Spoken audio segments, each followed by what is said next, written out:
Top models Pakistan की एक्टर्स जो हैं वो पाकिस्तान के जो ISI के सेफ हाउसेज हैं और इस्तेमाल की जाती थी जनरल फैज हमीद की तरफ और जनरल बाजवा की तरफ। د اسلام په نوم جوړ شوی پاکستان کې پوځي ادارې په فحاشیو بوختې دي. د پاکستاني پوځ او استخباراتو د فحاشیو پټ رازونه ښکاره شول. پخوانی جنرال وایي ISI د یادو کارونو لپاره ځانګړي کورونه جوړ کړي. جزئیات یې هم دې ویډیو کې وګورئ او چینل هم سبسکرایب کړئ.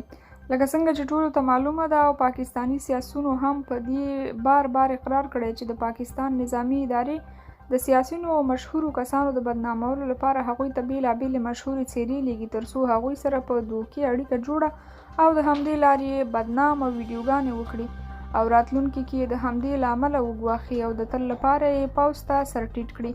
خو اوس داسې خبر خپور شوی چې نه یوازې د نورو بدنامولو لپاره دا کارونه کوي بلکې خپله هم د پاکستان مشهور فلمي نجونو سره اړیکې لري. د پاکستان پخوانی پوځ مشر جنرال قمر جاوید باجوا غیر اخلاقی ویډیوګانې پر سوشل میډیا خپرې شوې دي. د پاکستان د پوځ پخوانی مشر جنرال باجوا باندې تورونه دي چې د پاکستان 4 مشهور فلمي اداکارې سره یې غیر اخلاقی ویډیوګانې خپرې شوې دي.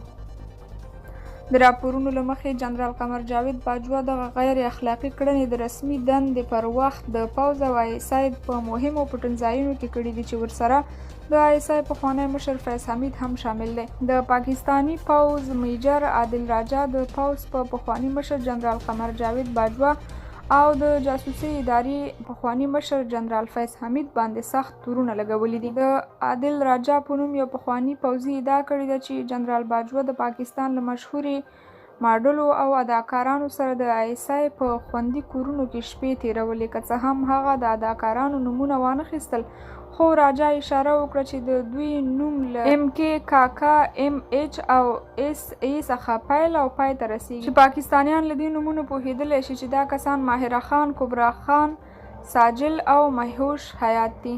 هغه دا تور هم لګوي چې د جاسوسۍ پخوانی مشر فیض حمید د هغه وخت د مشر جنرال باجوا هغه ویډیوګانې له مشهورو اداکارانو سره هغه جوړې کړي. په ورته وخت کې پاکستاني اداکار کبرا خان پریکړه کړې چې د پاکستان د پوځ د تښتېدلي افسر میجر عادل راجا پر ضد به د دروغو تورونو د لګولو په خاطر قانوني اقدام وکړي.